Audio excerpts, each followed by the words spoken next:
Good morning, students. Welcome to the online classes of City Women's College.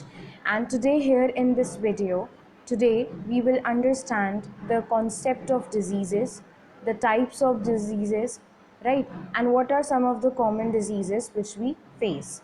Now, in the previous videos, since we are studying about health and hygiene, हमने health और hygiene से related बहुत से topic अभी तक पढ़े हैं. For example the meaning of health, right? What are the various factors that affect our health, and what are the different ways in which we can maintain our health. Also, we studied about physical education, exercises, and what are the benefits of correct asanas or postures. And we also learned about the various methods or ways in which the school can maintain the healthy environment, right? And now अब हम आज पढ़ेंगे disease के बारे में, बीमारियों के बारे में, राइट?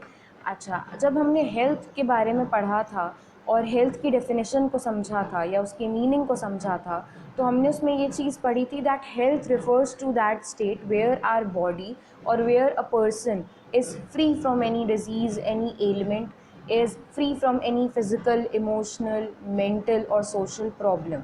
ठीक है, we refer to a person healthy, हम तभी एक इंसान को स्वस्थ बोलते हैं जब वो शारीरिक, मानसिक, सामाजिक या भावनात्मक तौर पे हर तरीके से सही है या ठीक है. अगर हम डिजीज़ की बात करें या बीमारी की बात करें, राइट, तो जितने आपको हेल्दी लोग मिल जाएंगे आपको उतने ही बीमार लोग भी मिल जाएंगे. नाउ आखिर डिजीज़ का मतलब क्या है?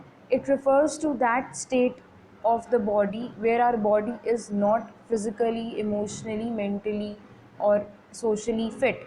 उसका जस्ट अपोजिट मीनिंग आप यहाँ पे रख दोगे, ठीक है, जो हमने हेल्थ में पढ़ा था, right? It is basically that condition of the body where are body is suffering from some sort of element और प्रॉब्लम. किसी ना किसी परेशानी या दिक्कत से हमारी जब बॉडी सामना कर रही होती है, that is what refers to as disease. अब आइए इसका मीनिंग ज़रा हम एक अच्छे और ब्रॉड लेवल पे समझ लेते हैं. On your screens you can see the meaning of disease has been given. Look at the very first line. A disease is a particular abnormal condition, a disorder of a structure or function that affects part or all of an organism.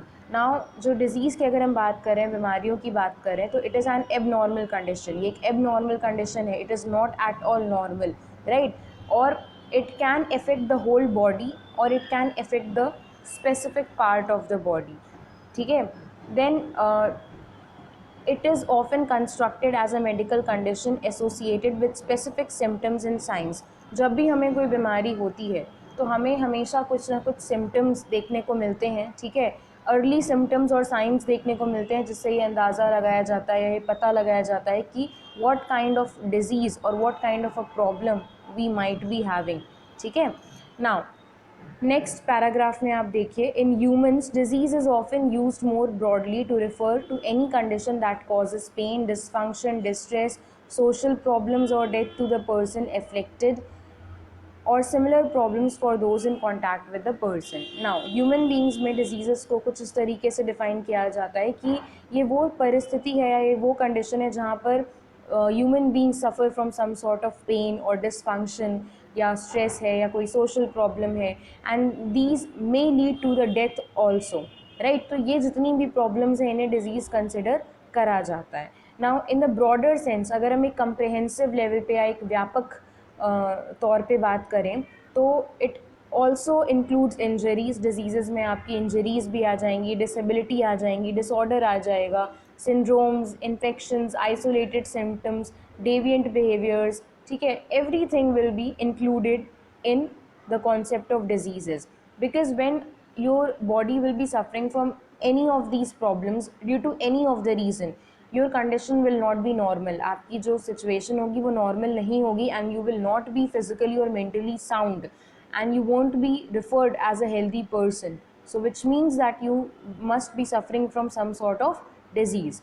Now disease do not only affect us physically, ये केवल हमें शारीरिक तौर पे नहीं परेशान करती हैं, बल्कि मेंटली और इमोशनली या सोशली तौर पे भी हमें बहुत ज़्यादा परेशान करती हैं. ठीक है, आप कभी भी देखिए जब आप किसी बीमार इंसान के पास जाओगे, you can see that in most of the cases the moral of the people are very low. लोगों का जो माइंड सेट है, मतलब जो उनकी एक पॉजिटिव वाइब होती है वो उनमें देखने को नहीं मिलेगी, और वो बहुत ज़्यादा लो सोचेंगे या फिर हमेशा बहुत ही लो रहेंगे, ठीक है। They won't be feeling nice, they won't be able to look at the bright side. तो कहीं ना कहीं वो इमोशनली बहुत ज़्यादा इफ़ेक्ट हो चुके होते हैं, फिज़िकली तो वो डील कर ही रहे होते हैं, राइट। अगर हम सोशली बात करें तो you can see that in most of the cases people tend to disown the people who suffer from some major diseases। अगर किसी को कोई बहुत बड़ी बीमारी है तो लोग उसके पास जाना नहीं पसंद करते, उससे दूर रहते हैं या उनसे कांटेक्ट काट लेते हैं। So these are some of the social problems also जो एक पर्सन फेस करता है। डिजीज़ेस कई बार इकोनॉमिकली भी इंसान को बहुत परेशान कर सकती हैं। जैसे फॉर एग्ज़ाम्पल बहुत सी ऐसी बीमारियां हैं जिन पे लाखों के खर्चे आते हैं। The medicine are very much expensive, the equipments are very much expensive, और लोगों को लोन लेने पड़ जाते हैं, ठीक है, उन पे कर्ज चढ़ जाते हैं अपनी बीमारियों को दूर करते करते, राइट। तो इकोनॉमिकली भी इंसान जो है बहुत ज़्यादा परेशान हो जाता है, ठीक है। Now let us see what next is there. Okay, we have the causes of diseases. अब बहुत सारे रीज़न भी हैं हमारे पास, कॉजेज़ ऑफ डिजीज़ेस भी हैं कि आखिर क्या वजह है जिसकी वजह से हमें बीमारियां हो सकती हैं या हो जाती हैं। जैसे पहला यहाँ पे है nutritional stress. Now since we know कि न्यूट्रिशन जो है बहुत ही इंपॉर्टेंट है, और हमने पढ़ा भी था हेल्थ फैक्टर्स में that a balanced diet is very much necessary in order to have all the nutrients in a balanced quantity. अगर हम एक हेल्दी लाइफ जीना चाहते हैं तो हमें बैलेंस डाइट लेना शुरू करना चाहिए, जिसमें सारे न्यूट्रिएंट्स हमें बराबर मात्रा में हम अपनी बॉडी को दे सकें। नाउ न्यूट्रिशनल स्ट्रेस में क्या है, disease and nutrition are intimately linked। Our food supply has become saturated, and processed foods that are largely foreign to the human body, chiefly derived from wheat and corn, these abnormal foods are the driving force behind obesity, cardiovascular disease, diabetes, digestive problems, cancer, and most all other diseases। Now what we have to understand over here is कि जब आप fresh खाना खाते हो, ठीक है, जो fresh green leafy खाना जब खाते हो, वो उसका असर बॉडी पर एक अलग पड़ता है, ठीक है। आज के टाइम पे क्या है, आपको पैक्ड फूड्स बहुत आसानी से मिल जाएंगे, ठीक है। आप देखिए, आपको कंटेनर्स में, शॉप्स में बहुत टाइम तक पैक्ड फूड्स आपको रखे हुए मिल जाएंगे, ठीक है। इससे क्या होता है कि these food items are absolutely not good for our health, क्योंकि ये रखे हुए बहुत टाइम से रखे रहते हैं। उनकी एक्सपायरी डेट कभी भी हो सकती है, ठीक है। वो लिखी भी रहती है कि भाई इस डेट के बाद it won't be you won't be able to use it, ठीक है। बट द थिंग इज़ कि वो खाना या वो फूड मटेरियल बहुत टाइम से स्टोर किया हुआ रखा है, और बहुत टाइम तक रखा हुआ खाना हमें नहीं खाना चाहिए। और जब से ये जंक फूड, फास्ट फूड का जो टाइम आ गया है, तब से और भी ज़्यादा लोगों को प्रॉब्लम देखने को मिल जाती है। People are not running behind the healthy food, they are running behind the tasty food, they are looking for the taste. लोग टेस्ट ढूंढ रहे हैं हर एक चीज़ में, ठीक है। और मोस्ट ऑफ द केसेस में जो हेल्दी चीज़ें हैं उसको इसीलिए इग्नोर किया जा रहा है because people are not finding it delicious. But the thing is that it is going to be very much helpful for their health. जब तक डॉक्टर उनको नहीं बोलता है कि नहीं अब आप नीम का काढ़ा पीजिए या आप अब एलोवेरा का जूस पीजिए, जब तक वो नौबत नहीं आ जाती, लोग उसको लेना शुरू नहीं करते हैं, ठीक है। वो अपनी बॉडी को उस लेवल तक पहुंचा देते हैं कि फिर उनकी मजबूरी बन जाती है कि फिर वो अपने आने वाले पूरे लाइफ टाइम में उबला हुआ खाना खाएं या कम नमक का खाना खाएं। वो सारी शर्तें जो हैं, कंडीशन जो हैं अप्लाई हो जाती हैं। द थिंग इज़ कि ये जो प्रोसेस फूड है या जो लोगों का स्टेल फूड खाने की या जंक फूड खाने की आदत पड़ गई है, this is one of the major and a very common reason of the diseases.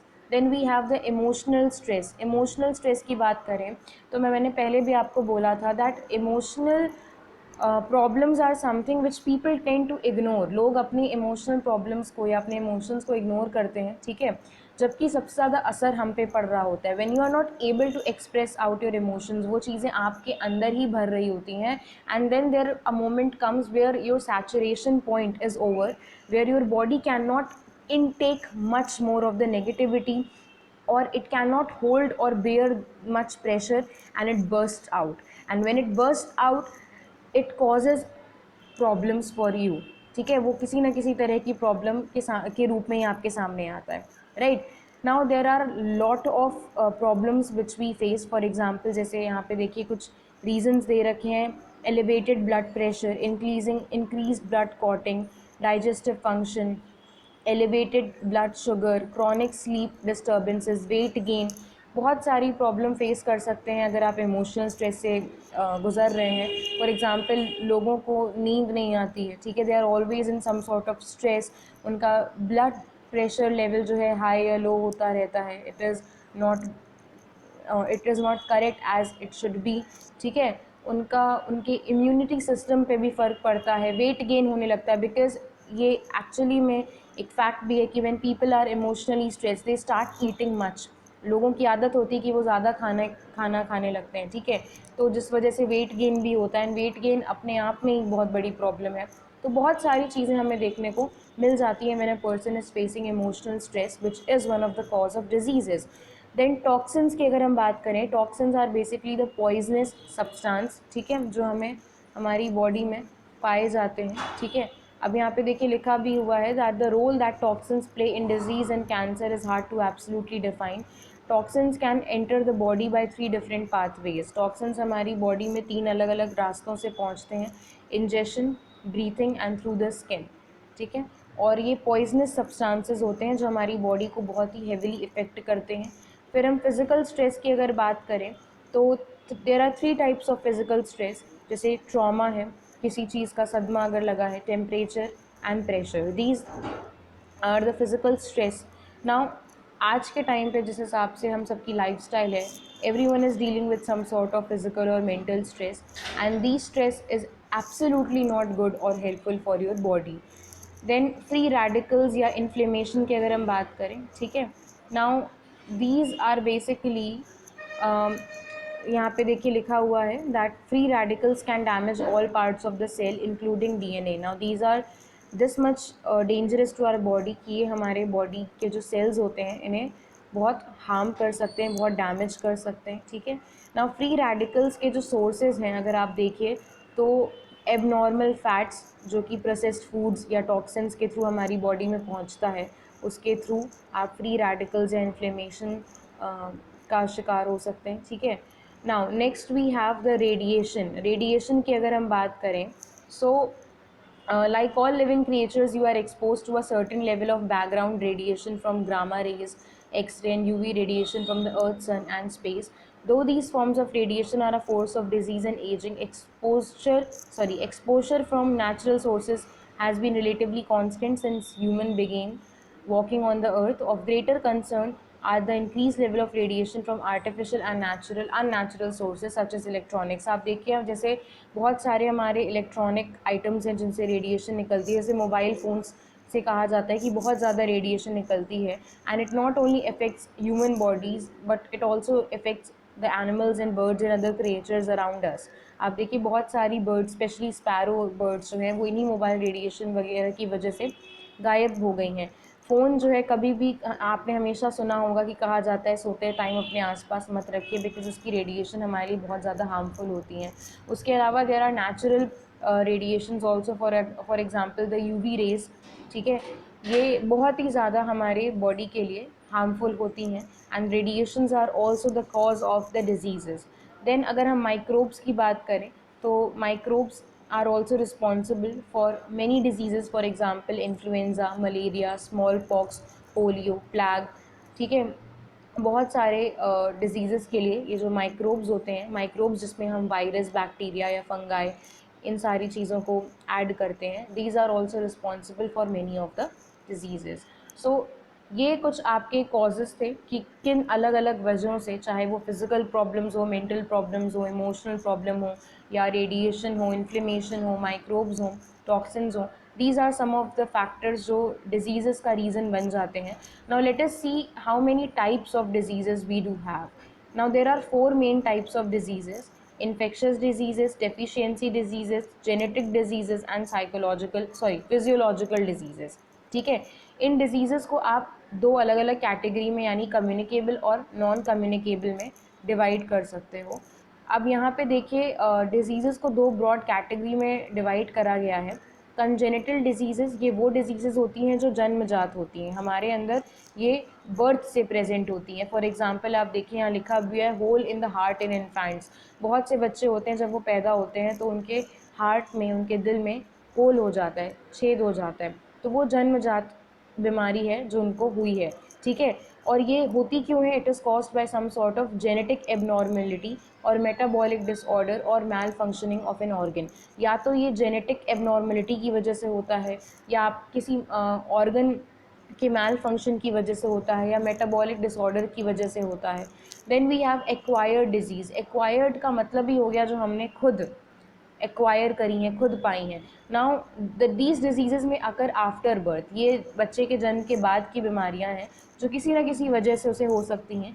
और एक्वायर्ड डिजीज़ को दो अलग सब कैटेगरी में डिवाइड करा गया है, कंटेजियस और कम्युनिकेबल डिजीज़, यानी वो डिजीज़ जो बहुत आसानी से एक पर्सन से दूसरे पर्सन में स्प्रेड हो जाती हैं, एंड नॉन कंटेजियस और नॉन कम्युनिकेबल डिजीज़ जो एक पर्सन से दूसरे पर्सन के थ्रू स्प्रेड नहीं होती हैं।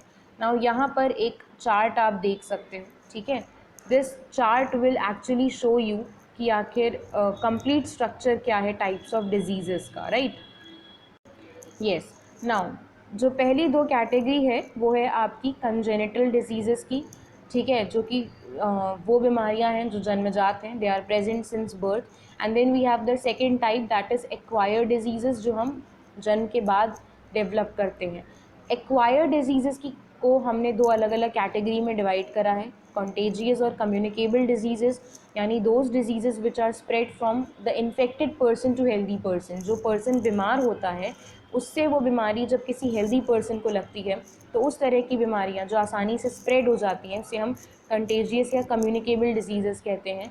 देन नॉन कंटेजियस या नॉन कम्युनिकेबल डिजीज़ वो हैं जो एक पर्सन से दूसरे पर्सन में स्प्रेड नहीं होती हैं। नाउ अगेन यहाँ पर बाइफर्केशन करा गया है, नॉन कंटेजियस डिजीज़ को अलग अलग कैटेगरी में डिवाइड करा गया है। There are 5 category. जैसे पहला है डीजेनरेटिव डिजीज़, यानी ये वो डिजीज़ हैं जो किसी न किसी बॉडी ऑर्गन के मैल फंक्शन की वजह से होती हैं। देन डेफिशिएंसी डिजीज़ जो कि लैक ऑफ न्यूट्रिएंट्स की वजह से होती हैं। इन्फेक्शस डिजीज़ जो हैं वो किसी न किसी इन्फेक्शन के थ्रू, या फिर जब हमारी बॉडी किसी भी सोर्स की तरफ जब बहुत ही हाइपर सेंसिटिव होती है तब ये डिजीज़ होती हैं। Cancer which is caused due to uncontrolled growth of cells और tissues. And then other disease जो किसी न किसी और फिजिकल फैक्टर्स की वजह से या किसी और रीज़न की वजह से हो जाती हैं, वो सब नॉन कंटेजियस या नॉन कम्युनिकेबल डिजीज़ में आती हैं। So you can see the classification of types of disease over here. Now let us look at the meaning of these disease one by one. तो पहले हम बात करते हैं कंटेजियस डिजीज़ की या कम्युनिकेबल डिजीज़ की। Now a contagious disease is one which is caused by a pathogen और disease causing organism. Since this pathogen can be transmitted from an infected to a healthy individual, these diseases are called communicable diseases. इन्हें communicable इसीलिए कहा जाता है क्योंकि ये एक person से दूसरे पर्सन के थ्रू स्प्रेड हो सकती है। For example right now we all are suffering from a major pandemic, corona virus, जो जिससे हम सब इस समय सामना कर रहे हैं। That is also a form of communicable disease जो एक इन्फेक्टेड पर्सन से एक हेल्दी पर्सन को हो जाता है। Now these types of diseases spread from one person to another through contaminated food, water और contact through insecticides, animals etcetera are called the communicable diseases. अब ये डिजीज़ होती कैसे हैं एक दूसरे को? या तो these can reach to a healthy person by the medium of food, water, खाने के थ्रू या पानी के थ्रू, या फिर अगर आप उस पर्सन के डायरेक्ट कांटेक्ट में आ गए हो जो इन्फेक्टेड है, या इंसेक्ट्स, एनिमल्स के थ्रू भी ये डिजीज़ पास होती हैं, ठीक है। And these are caused by different causative agents. ये जिन एजेंट्स या जिस वजह से होती हैं उसे हम पैथोजन कहते हैं, ठीक है। Now modes of spread of contagious disease, किस तरीके से हम ये कम्युनिकेबल डिजीज़ अपने अंदर डेवलप कर लेते हैं। Now contagious disease spread from the infected person to a healthy person in the following ways. ये कुछ तरीके हैं जिसकी वजह से आप कम्युनिकेबल डिजीज़ जो हैं डेवलप कर लेते हो। जैसे पहला है direct transmission. Direct transmission means जब आप डायरेक्टली उस इन्फेक्टेड पर्सन के कॉन्टैक्ट में आते हो, ठीक है। नाउ अब यहाँ पे हमें क्या समझना है कि direct contact between the infected person and the healthy person. जब बहुत सी ऐसी बीमारियाँ हैं जैसे स्मॉल पॉक्स है, चिकन पॉक्स है, सिफिलिस है, गोनोरिया है, ये सारी वो डिजीज़ेज़ हैं जब आप किसी इन्फेक्टेड पर्सन, अगर वो इंसान जो बीमार है इनमें से किसी भी बीमारी से, अगर आप उसके डायरेक्ट कॉन्टैक्ट में आते हो तो आपको ये बीमारियां बहुत आसानी से हो जाएंगी, तुरंत हो जाएंगी।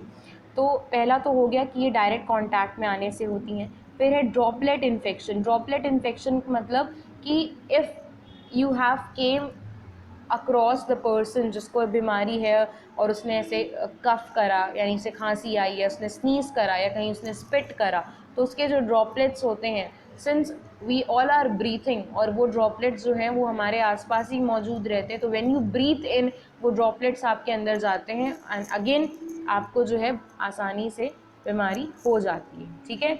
then contact with soil contaminated with disease causing viruses, bacteria etc.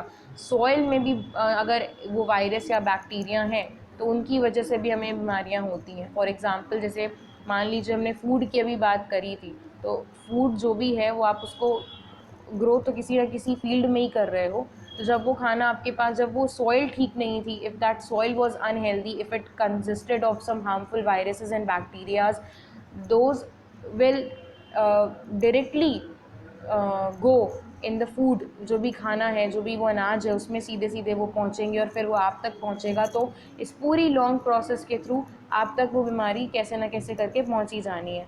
Animal bite की अगर हम बात करें, बहुत से ऐसे एनिमल्स हैं, किसी भी जानवर का काटना ठीक नहीं है, बट बहुत से ऐसे एनिमल्स हैं जिनकी वजह से अगर उन्होंने आपको काटा है तो हमें बहुत दिक्कत हो सकती है। फॉर एग्जांपल डॉग्स हैं, डॉग्स जब आपको अगर काटेंगे तो वो रेबीज़ का बहुत ज़्यादा खतरा रहता है।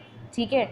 एंड यस, वैसे ही जैसे कैट्स की बाइट में भी कहा जाता है कि कैट्स और डॉग दोनों के ही सलाइवा में रेबीज़ का जो वायरस है वो पाया जाता है, which is absolutely not good. तो एनिमल बाइट भी एक रीज़न है जिसकी वजह से आपको डिजीज़ेज़ हो सकती हैं।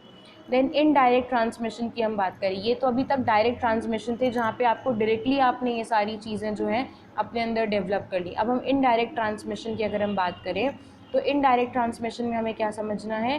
Now these are the sources जहाँ पे आप डायरेक्टली तो कांटेक्ट में नहीं आए हो, बट इनडायरेक्ट मेथड्स में आपने वो बीमारी जो है वो डेवलप कर ली है।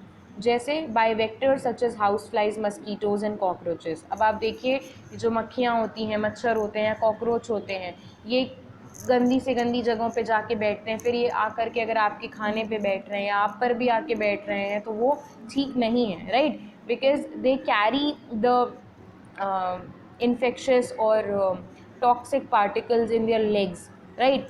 एंड फिर अगर ये आपके खाने पे फॉर एग्जांपल बैठते हैं, मान लीजिए किसी इन्फेक्टेड पर्सन के फूड या उसके पानी से आकर के आपके फ्रेश फूड या वाटर पे आकर के बैठ रहे हैं, तो आप वो वायरस जो वो वहाँ से लाए हैं फ्रॉम एन अनहेल्दी पर्सन, वो आप तक पहुंचा देंगे। सो इन दिस वे आप तो नहीं गए किसी भी बीमार इंसान के आसपास, but yes since these insects were there, और वो आपके लिए वहाँ से वो वायरस या वो बीमारी लेकर के आ गए हैं। Then we have some airborne diseases. ये वो डिजीज़ेज़ हैं जो ब्रीथिंग के थ्रू हम तक पहुँचती हैं, हवा या धूल के थ्रू हम तक पहुँच जाती हैं। ठीक है। देन ऑब्जेक्ट बॉर्न डिजीज़ेज़ वो हैं जब आप मान लीजिए किसी ऐसे ऑब्जेक्ट के या आर्टिकल के कांटेक्ट में आए जो इन्फेक्शस है। इन्फेक्शस मतलब कि मान लीजिए आपने किसी का कपड़ा पहन लिया, जो इंसान बीमार है, अब आपने उसका कोई कपड़ा पहन लिया या उसका ही कोई सामान यूज़ कर लिया और वो पर्सन काफ़ी टाइम से बीमार था, तो even though you did not came into contact with that unhealthy person, आपने उसके उस सामान को तो यूज़ करा ना, और उसका सामान क्योंकि जब वो यूज़ कर रहा है वो ठीक नहीं है, तो उसके जो वायरस हैं वो उस सामान में भी कहीं ना कहीं पहुँचे होंगे, और आपने उस सामान को जब यूज़ करा तो आपने उसके वायरस अपनी बॉडी में इनवाइट कर लिए। जैसे देखिए यहाँ लिखा है कि many disease are transmitted through the use of contaminated articles. जब आप कंटामिनेटेड दूषित आर्टिकल्स या ऑब्जेक्ट्स का यूज़ करते हो, फॉर एग्जांपल क्लोथ्स हैं, कपड़े हैं, यूटेंसिल्स हैं, बर्तन हैं, टॉयज़ हैं, डोर हैंडल्स हैं, टैप्स हैं, सिरिंज हैं या सर्जिकल इंस्ट्रूमेंट्स हैं, तो ये सारी डिजीज़ेज़ जो है आपको बहुत आसानी से हो सकती हैं अगर ये कंटामिनेटेड हैं तो। देन वाटर बॉर्न, बहुत सारी ऐसी बीमारियां हैं जो हमें वाटर के थ्रू होती हैं। जैसे अगर आपका क्या क्या कहा जाता है that we should always drink the fresh water. अगर आप मान लीजिए बहुत टाइम तक कोई रखा हुआ पानी पी रहे हो, खुला हुआ कोई पानी उसमें मच्छर मक्खी सब आके बैठ रहे हैं, तो वो पानी कंज्यूम करने वाला नहीं रह जाएगा, बिकॉज उसमें बहुत सी बीमारियां आ चुकी होंगी। जब आप उसको पियोगे तो वो बीमारियां आपके शरीर में चली जाएंगी। सो इस तरीके से इनडायरेक्ट ट्रांसमिशन होता है। डायरेक्ट ट्रांसमिशन में आप डायरेक्टली कांटेक्ट में आते हो, और इनडायरेक्ट ट्रांसमिशन में आप तो कांटेक्ट में नहीं आए हो, बट आप तक वो डिजीज़ेस कहीं ना कहीं किसी न किसी सोर्स के थ्रू आप तक पहुंच गई हैं। So this is how the communicable और द कंटेजियस डिजीजेस वर्क्स। ठीक है, now we will stop right here, and in the next video we will understand the rest of the types जो नॉन कम्युनिकेबल डिजीज़ेज़ हैं उनके बारे में हम पढ़ेंगे, और वो किस तरीके से स्प्रेड होती हैं। We will be understanding about all those things, and I hope कि ये टॉपिक जो है आपको समझ में आया हो। In this video we have covered the topic of the meaning of diseases, the causes of the diseases and the types of diseases, जिसमें हमने सबसे पहले स्टार्ट करा है आपका कम्युनिकेबल या कंटेजियस डिजीजेस के बारे में, in which we have studied till the direct and indirect transmission, की किस तरीके से कंटेजियस या कम्युनिकेबल डिजीजेस हम तक पहुंच जाती हैं। ठीक है, now we will stop right here and I'll see you in the next video. Thank you class.